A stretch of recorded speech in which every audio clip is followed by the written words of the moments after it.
La ponencia que se iba a dar hoy, que era la de Nietzsche y el ateísmo, lamentablemente, bueno, no la vamos a poder escuchar, pero va a estar por escrito para todos los que deseen tenerla. Tuvo un problema familiar el licenciado Pablo Fernández y no puede venir desde La Plata hasta aquí. En su reemplazo, el doctor Marcelo López Astrada se ha ofrecido a darnos una charla. Él es médico psiquiatra, entre muchas actividades, fue secretario general de la Asesoría Nacional de Psiquiatría y de Salud Mental. Fue presidente del 10º Congreso Argentino de Psiquiatría y en la actividad particular director de la clínica López Astrada, de diagnóstico y tratamiento psiquiátrico. Así que vamos a escucharlo y después tomaremos el debate como es la costumbre del Congreso. Gracias.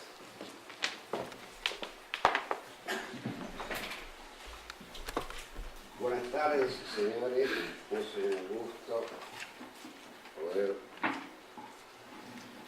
expresarme ante ustedes que evidentemente, partiendo de distintas posiciones, seguramente intelectuales, morales y actividades, concurre a un curioso congreso de ateísmo. En principio no conocía el contexto del medio, no sé si se escucha bien. ¿Se escucha bien atrás?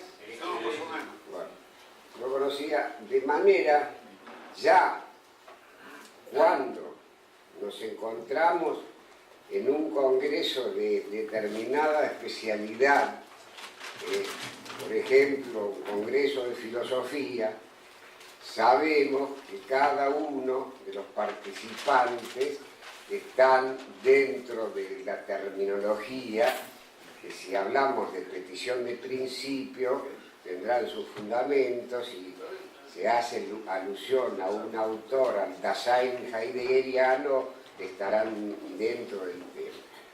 Si asistiéramos a un congreso de psiquiatría, todo el mundo sabría lo que es despersonalización, lo que es pensamiento sobrevalorado, lo que es apofanía del yo, etcétera, etcétera, de manera que, pero con una concurrencia tan amplia, de la cual me alegro y me felicito a los ponentes para este congreso, tendríamos que hacer una generalidad no especializada sobre el particular. En primer término,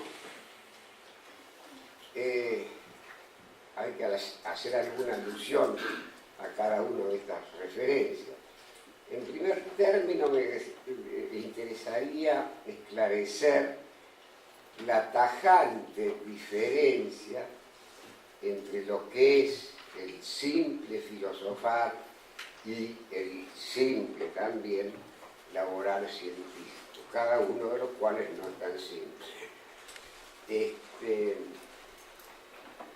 Los filósofos impugnan a los científicos de ocuparse casi todo, de saber casi todo, de casi nada. Y los científicos acusan a los psicólogos de ignorar elementos claves, ¿no es cierto?, que han devenido a través del progreso cultural, científico, humano. Por ejemplo, digamos que es el principio de interminación de Heisenberg, que es, digamos así, la fórmula einsteiniana de que energía es igual a masa por velocidad de la luz al cuadrado. ¿Y por qué es esto? Bueno, porque son conclusiones a que llegaron los científicos a lo largo tramo. Pero quiero decir que la actitud, digamos, esta que se plantea hoy, de ateísmo, simplemente el prefijo a significa sin Dios. No tengo Dios. no es antiteísmo, por lo tanto no se plantea en términos confrontativos. El agnosticismo, específicamente referido a esto, hace alusión a que agnóstico, no conocimiento, no conozco, pero no quiere decir que no conozco de todo. Quiero decir, no conozco, agnosticismo específicamente se refiere, no conozco, ¿no es cierto?, de esta materia, de Dios, no sé de Dios, ¿no es cierto? No es, por lo tanto, hay que diferenciar entre creencia y ciencias más generales, ¿no es cierto? Y la creencia en general está más sustentada sobre elementos afectivos, emocionales, lo que se llama pensamiento catatímico o pensamiento afectivo, más que en un pensamiento lógico, formal, ¿no es cierto?, que inclusive, siendo muy lógico y formal, puede ser totalmente el pensamiento absurdo. Esto lo conocemos, ¿no es cierto?, en individuos con lo que se llama delirio, coherente, razonante, que se atiene a la premisa principal, que desarrolla el silogismo, etc. Pero es un pensamiento falso, porque la premisa inicial, ¿no?, es falsa. Sería tan falso eventualmente plantearlo en términos filosóficos, es decir, Dios existe, como Dios no existe. Para poder decir Dios existe, tengo que tener una premisa previamente fundamentada.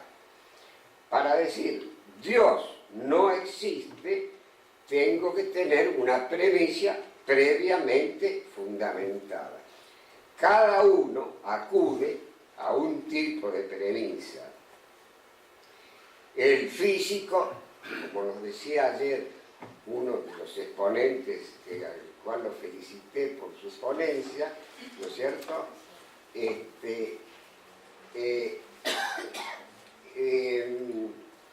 el físico podrá decir, bueno, nosotros después de desmenuzar la materia y cada vez más fuimos a los protones y a los neutrones y al electrón y al peón y al neón, y ahora estamos en la radiación de fondo. Me acudo en esa hipótesis, ¿no es cierto?, que cada vez ha ido afinándose más hasta llegar a algo que parecería ser insustancial. Pero,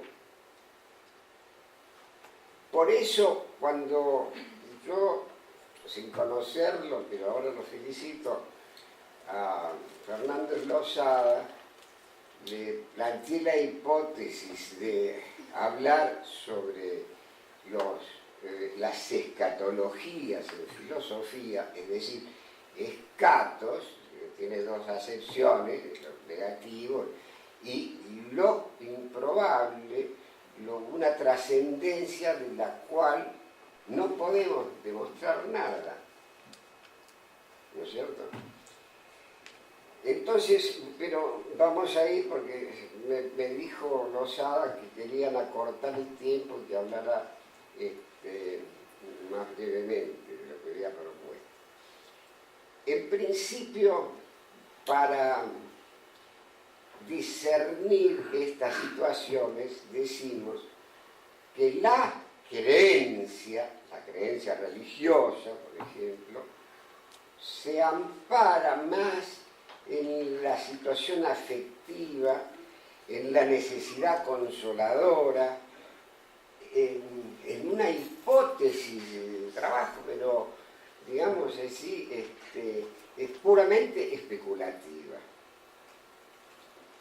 El científico va a los hechos concretos y dice, este es un libro, no es un libro aparente, es un libro. Yo soy una persona, el Señor es una persona, el mundo que veo es el mundo que veo. Pero eso que parece una cosa tan, digamos, obvia, ha sido objetado desde el principio de la filosofía. Y a eso quería referirme, pero no voy a detallar. Pero eso también, cuando estudiamos las características psicológicas de las personas, analizamos el discurso y frente al paciente, pongamos el caso, ¿no? Decimos, vamos a ver cuál es su orientación autopsíquica, que sabe con respecto de él, porque uno puede decirme que yo soy marciano y estoy, lo cual digo cosas que lo dice el paciente directamente. En este momento estoy entre el buey Apis y el faraón. Y yo, entonces digo, y soy el rey Midas. Bueno, evidentemente este labriego o este individuo está desorientado autopsíquicamente. Con la sencilla pregunta, ¿qué día eso? ¿Cómo está? Estamos en el 1517 y estoy en este momento viendo cómo Lutero, bueno, está desorientado en tiempo y lugar. Entonces, vamos a estudiar los módulos de pensamiento y eso no es una creencia, eso es un saber. Yo sé que este es un libro, sé que este es un contorno mundano, sé que ustedes son personas, sé que yo soy una persona también, y eso se llama conciencia del yo. El primer postulado de la conciencia del yo es tener la convicción existencial de que yo soy yo. Y bueno, seré un pobre diablo, pero soy yo. Y el mundo es el mundo. Autores hablan, pero no vamos a hacer referencia a autores. Autores hablan de, personalmente lo digo, para aclarar y sintetizar la cosa, conciencia del yo mundo. En el mundo incluyo las otras personas. Entonces, la conciencia del yo implica la convicción del sí mismo, implica la convicción de la realidad de este micrófono, implica la convicción de que ustedes están ahí escuchando y yo tratando de explicarme. Eso es la convicción existencial. Es un capítulo dentro de los distintos capítulos de la psicología, pero también de la psicopatología. Cuando la convicción del yo está dislocada, de acuerdo a todo lo que nosotros podemos entender, decimos, este sujeto tiene tal cosa, eventualmente podrá tener un cuadro u otro será una PGP, una parálisis general progresiva, será una epilepsia, será una esquizofrenia, será una paranoia, será lo que fuera, distintos cuadros. Pero es un capítulo radical, que hace a eso que desde la filosofía se denota generalmente, ¿no es cierto?, cuando se dice el pensamiento común, el sentido común. Pero el sentido común, aparte de nuestros 5 sentidos, no ha sido suficientemente definido. El sentido común,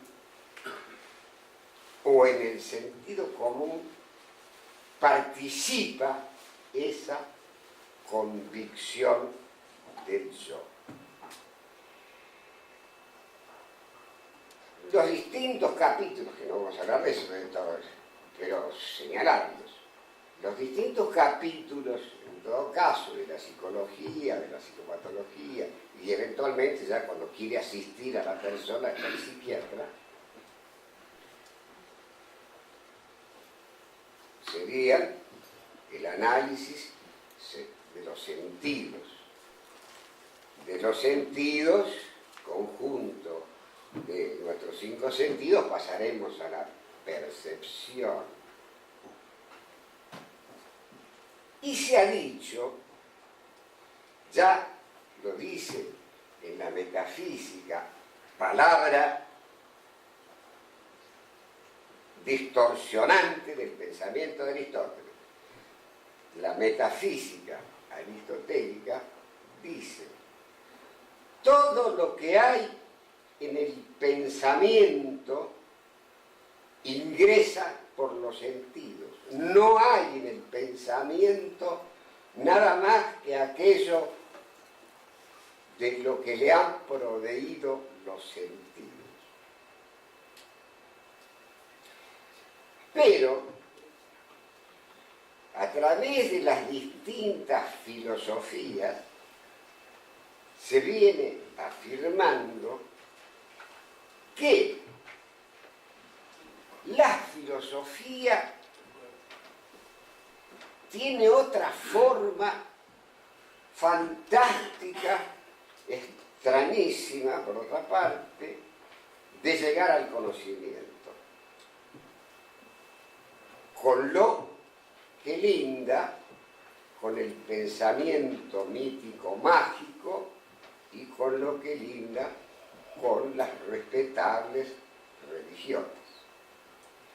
¿Y qué es esa cosa extraordinaria que tiene el filósofo, que desde nuestros primeros años de la juventud nos proveían como software, así como le ponemos a la computadora un jueguito de X cosas, de ajedrez o el Word,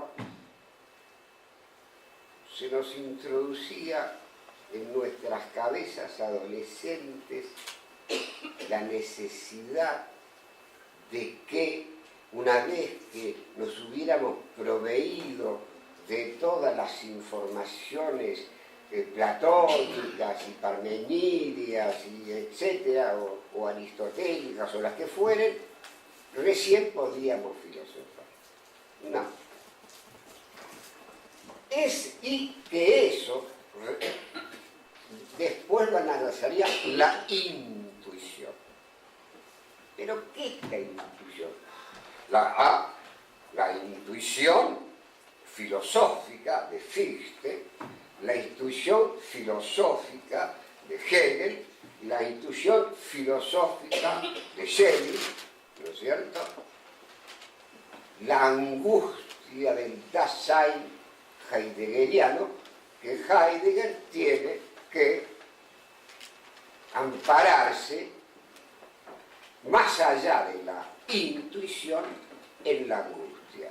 Personalmente, con nuestra experiencia profesional y con la que humildemente nos ayudaba mucha gente en sus angustias, hemos visto que la angustia, más que aclarar, perturba. Bueno, pero vamos a la intuición. Aquello que dice Aristóteles en la metafísica, cuando a su vez propone, no dice radiación de fondo, como lo diría en este momento Penrose o Hawking, Stephen Hawking, ¿no? U otros. Pero dice Aristóteles, en el segundo libro, en el último apartado del segundo libro de la metafísica, dice: no obstante, la materia puede ser el fundamento que venimos discutiendo, ¿no? Desde Tales, desde Anaximandro, desde todos los filósofos que lo anteceden. No es tan detallada la expresión del segundo libro ni tercer apartado de Aristóteles. Simplemente hago una aclaración. Pero dice eso: la materia parecería en el ser, en el último fundamento de esta realidad. Y ahí está impugnando también el topos urano, el cielo azul, que Platón inaugura para el mundo de las ideas. Y no es uno humildemente quien critica ese mundo de las ideas que entra dentro de lo que se llaman delusiones en la psiquiatría, sino es Aristóteles, con su probada autoridad.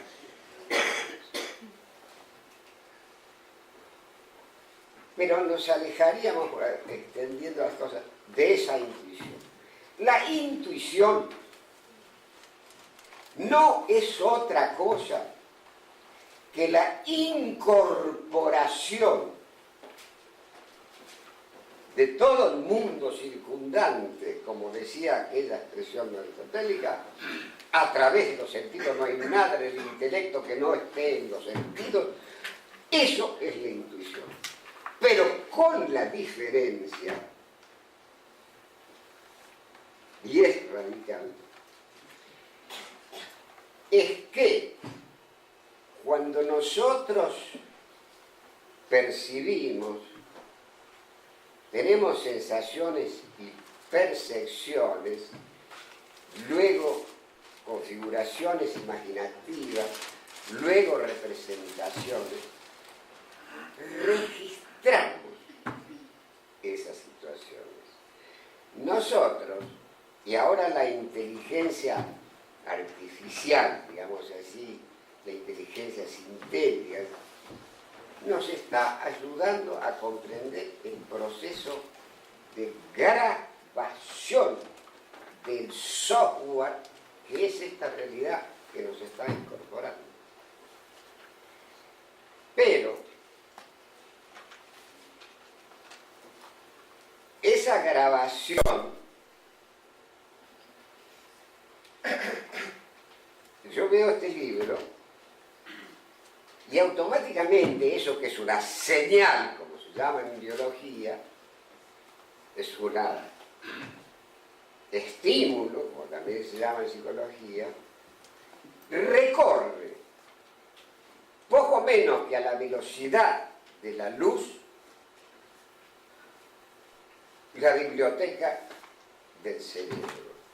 Todas las grabaciones que hicimos desde que fuimos dados a luz. Eso, cada una de las células cerebrales, a través de lo que son, digamos, sus cablecitos de ingreso, ¿no es cierto?, las dendritas y del cable final que termina en otros tantos cablecitos, ¿no es cierto?, que es la neurona, tiene 50.000 conexiones cada una. Es decir, la posibilidad de 50.000. Lo cual hace que el sistema comunicativo que recorre la intuición instantáneamente recorre 5.000 billones de conexiones sinápticas, o sea, de interconexiones de células. Pero ese cableado, ¿no es cierto?, es un cableado selectivo e independiente. Los animales inferiores, una mosca tiene 4, 5 células nerviosas, pero su cableado es fijo, no puede variar, no puede aprender más cosas de las que le ha proveído, digamos, el proceso evolutivo. La diferencia del hombre está en que el cableado es móvil. Vale decir, anterior a Ramón y Cajal,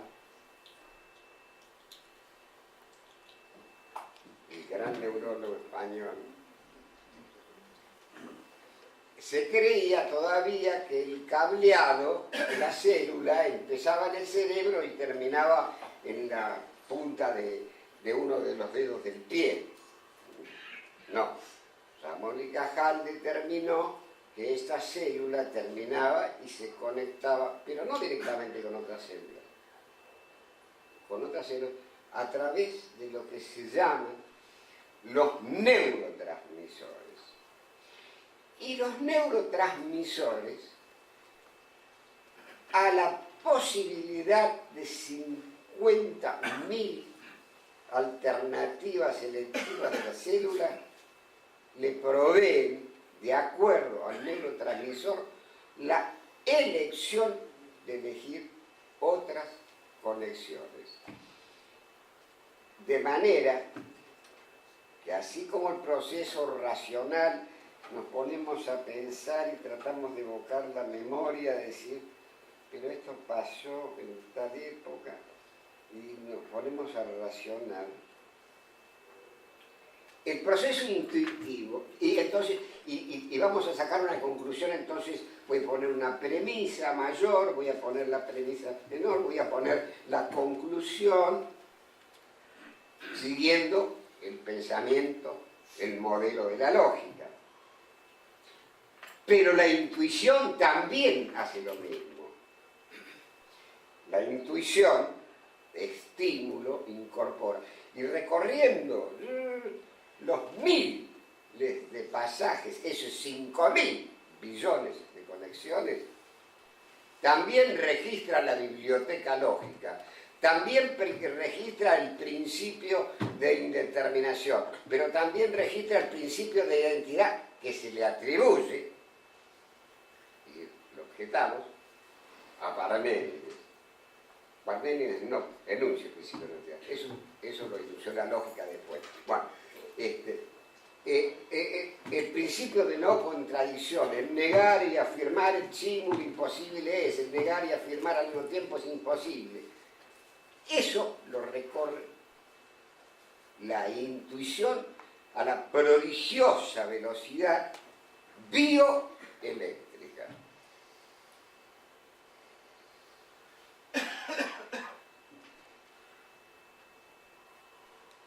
Bueno,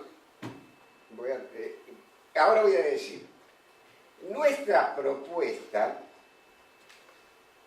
cuando queríamos hablar de crítica psiquiátrica a la filosofía, tema de uno de los últimos libros, que es El tiempo, porque ya estamos medio eternizados con nuestros largos años, nos concede terminar. con una traducción y crítica de Rimbaud aparte, que son los dos últimos trabajos que tengo, y otro libro de discusiones con uno de los filósofos que sabemos evidente, que se llama Carta a tus cartas, en la que le objeto cosas. Por ejemplo, así rápidamente voy a decir, el pensamiento de que el número constituye el reino de las cosas, el reino del mundo, es la primera concesión a una idea, que solamente la tenemos en la cabeza, de la posibilidad de que sea el número el elemento constituyente de todas las cosas. Eso es una idea sobrevalorada. Que el mundo sea aparente, lo cual objeta Aristóteles por otra parte, es el principio parmenidiano, que Platón apoya sistemáticamente, y con la prolija y buena literatura de Platón ha quedado grabado el software despectivo del mundo, así como el topos urano proveyó, como lo dice Jürgen Reis, entre otras personas, ¿no?, el cielo para que San Agustín, no lo digo yo, lo dice Jürgen Reis en La Paideia, que es un libro, digamos, catequístico para la filosofía. Proveyó con la República, con el mito de la caverna en que estamos atados, contra una pared que solamente vemos las sombras de la realidad, que la realidad no la vemos nunca. Yo, este micrófono, cada uno de nosotros tenemos un ser perfecto que está arriba, ¿no? Bueno, esa es la objeción la hace Aristóteles, cualquiera que se interese lo ve o no en la metafísica. Eso, pensamiento, es la consagración en Platón con lo que en psiquiatría se llama ecolalia, repetir en eco lo que dice el otro, cuando, ¿no es cierto?, con Sócrates conversa con sus discípulos, porque en realidad estamos atados a esta cadena del mundo y de la que debemos soltarnos. Tienes razón, Sócrates, que es así. Porque en realidad el mundo es solamente aparente. Sí, es verdad, estoy muy de acuerdo. Porque en realidad estamos en una caverna. Sí, está bien. Si leemos el Fedro, donde Platón dice por qué existe la divinidad, me parece más razonable que exista la divinidad que yo. Sí, claro, así es. Vale decir, si leemos con esa prolijidad de ver cuántas impugnaciones se hacen a ese pensamiento, en todo caso, o dubitaciones sin impugnar, vemos que es un libro de ecolalia, es el eco. Y esa ecolalia ha seguido a través de la filosofía. Bueno, para nosotros, digamos así, el tema es estudiar el pensamiento filosófico a través del módulo pensante.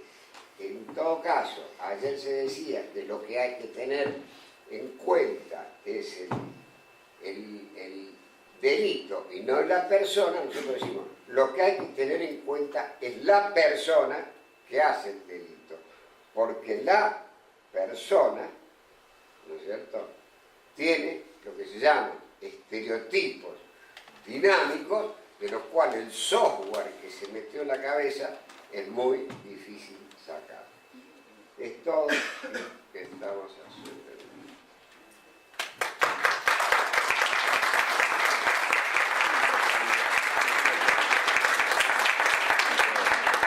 Si alguien tiene una consulta o quiere hacer alguna acotación.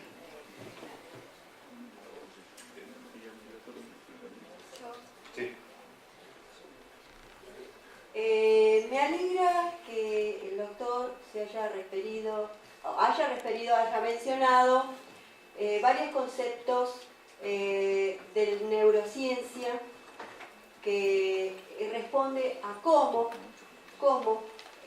funciona nuestro cerebro. No lo entiendo muy bien. ¿Cómo funciona nuestro cerebro? Sí. La pregunta es ¿cómo?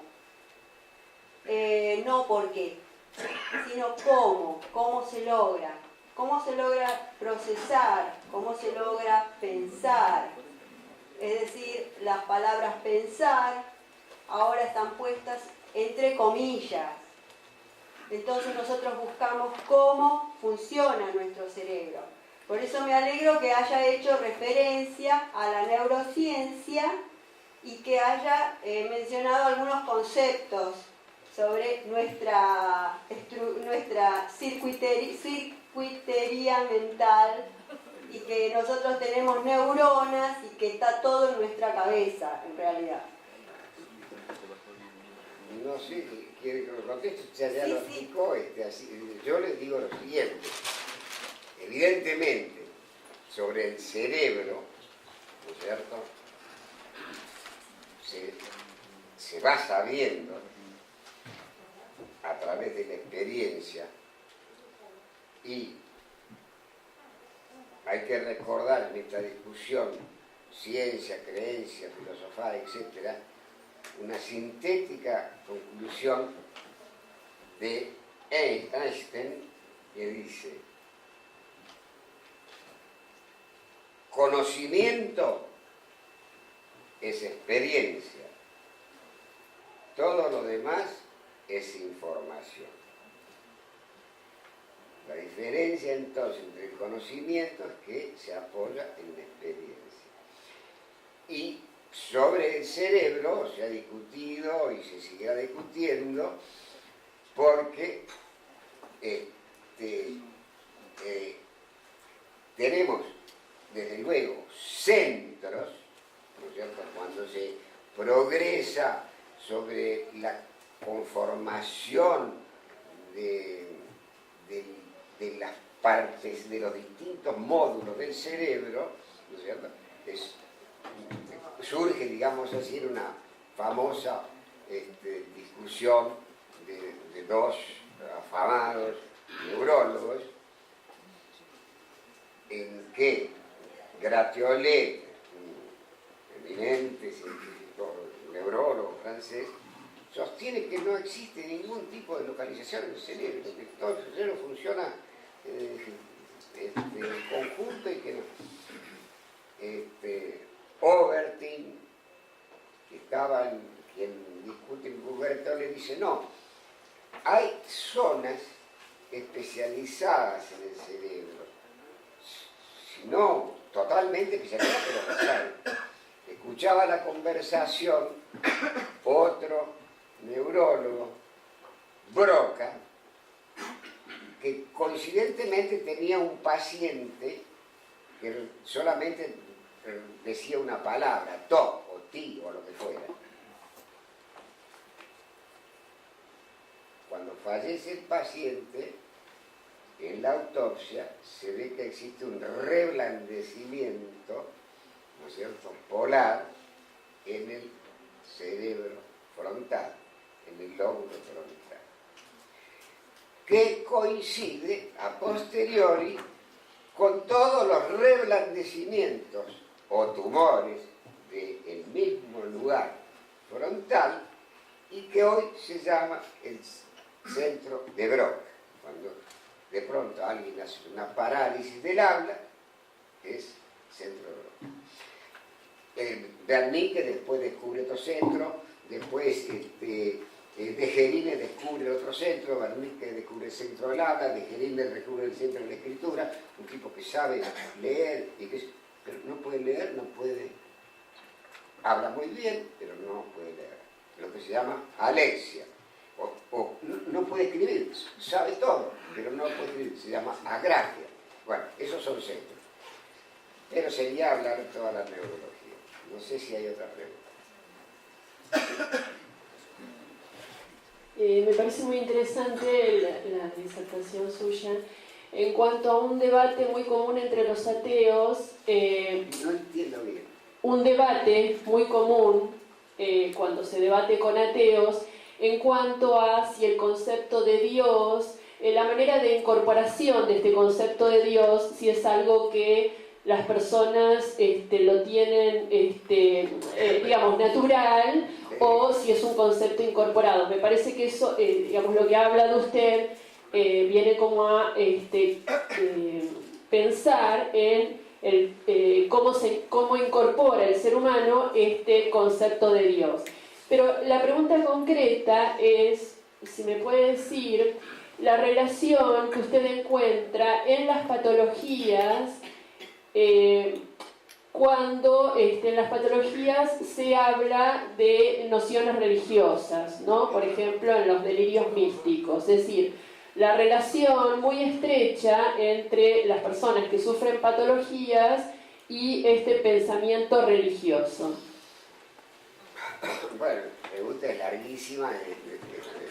Una cosa, ¿no es cierto?, es la percepción.